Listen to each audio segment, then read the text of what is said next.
Persib Bandung harus puas dengan satu angka setelah berbagi poin dengan tuan rumah Dewa United yang tak harus tampil dengan 10 pemain setelah striker mereka Alex Martin di kartu merah pada menit 63. Babak pertama Dewa United tampil dengan formasi andalan mereka dengan 4-2-3-1 di mana susunan komposisi pemainnya masih sama dengan pertandingan sebelumnya.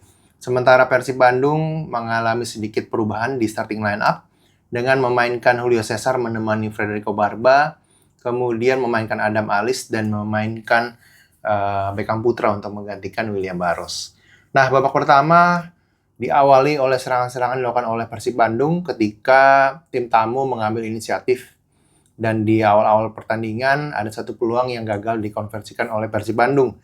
Kemudian pelan-pelan Dewa United berhasil bangkit dan kembali menemukan ritme permainannya sehingga akhirnya mulai mengontrol lini tengah dari pertandingan ini.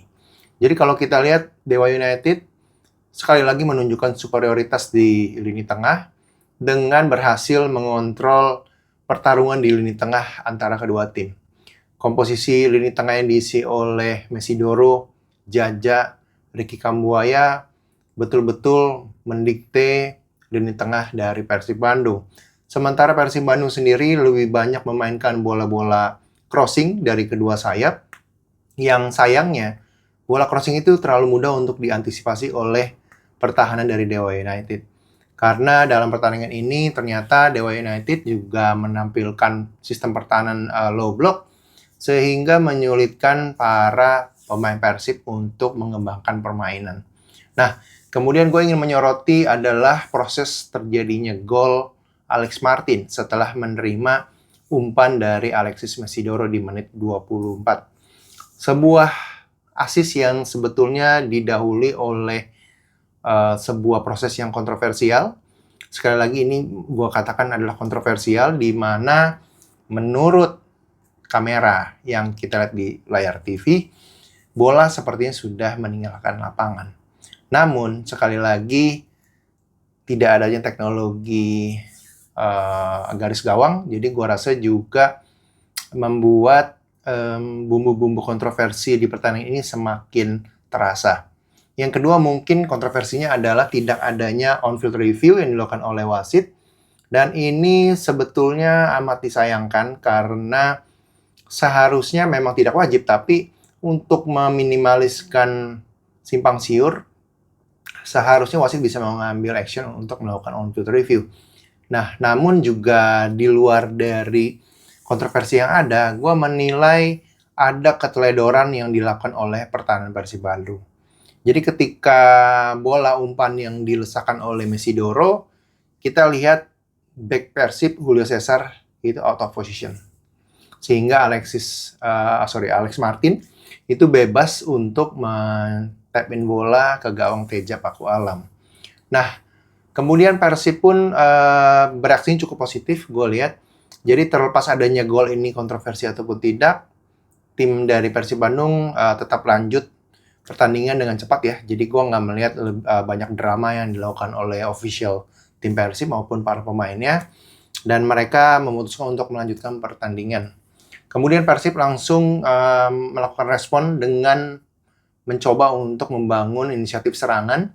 Namun di babak pertama, gue rasa Persib terlalu textbook untuk melakukan umpan-umpan crossing ke dalam kotak penalti yang sebetulnya sudah dipersiapkan oleh pelatih Dewa United ya, Ian Olde, untuk menunggu umpan-umpan crossing dari Persib tersebut.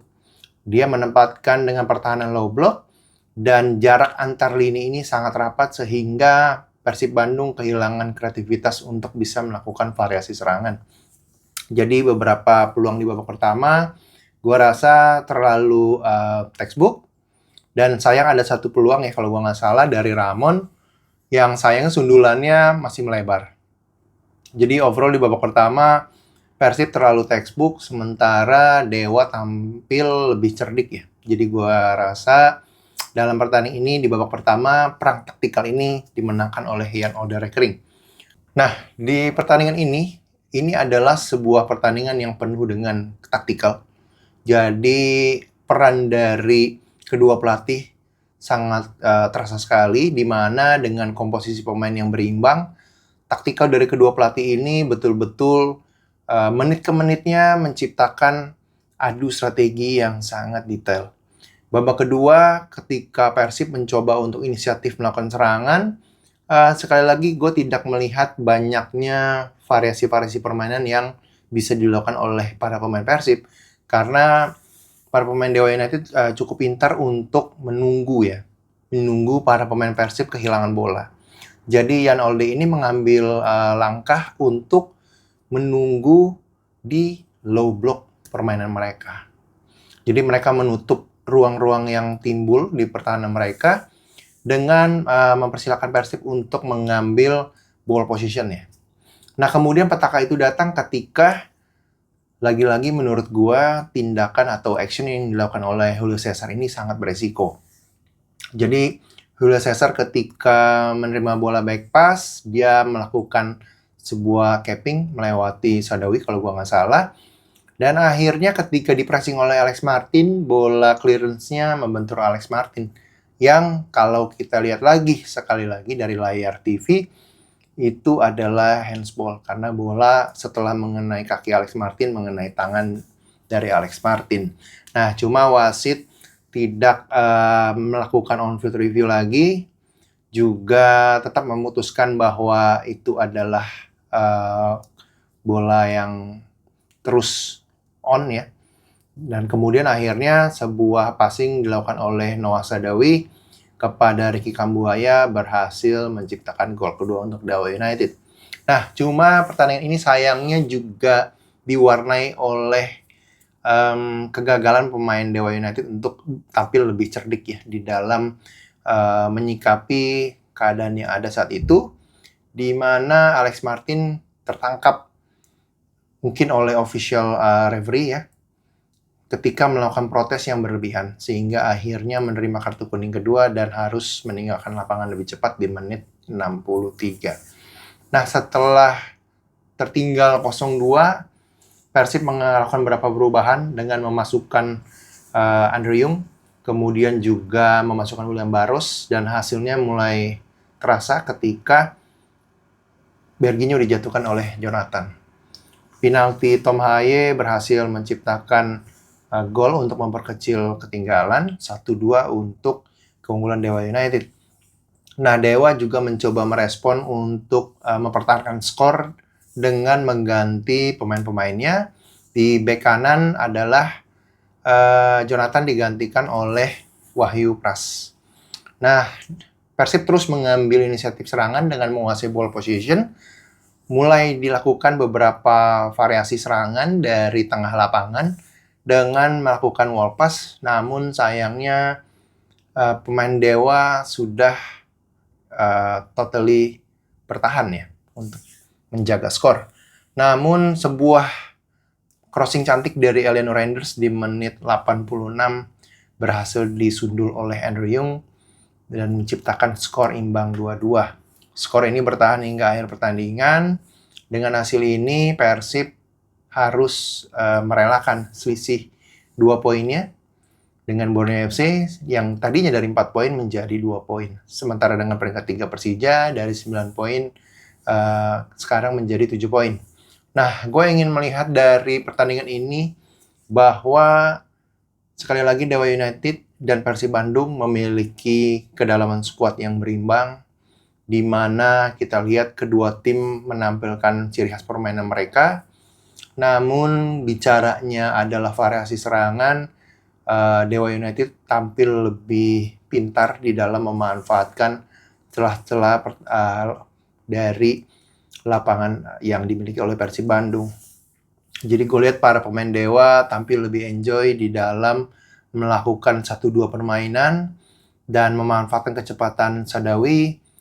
Kerap kali merepotkan Kakang Rudianto yang akhirnya harus melakukan reorganisasi permainan ya di pertahanan Persib. Jadi dengan hasil ini, BRI Super League akan semakin panas ke depannya.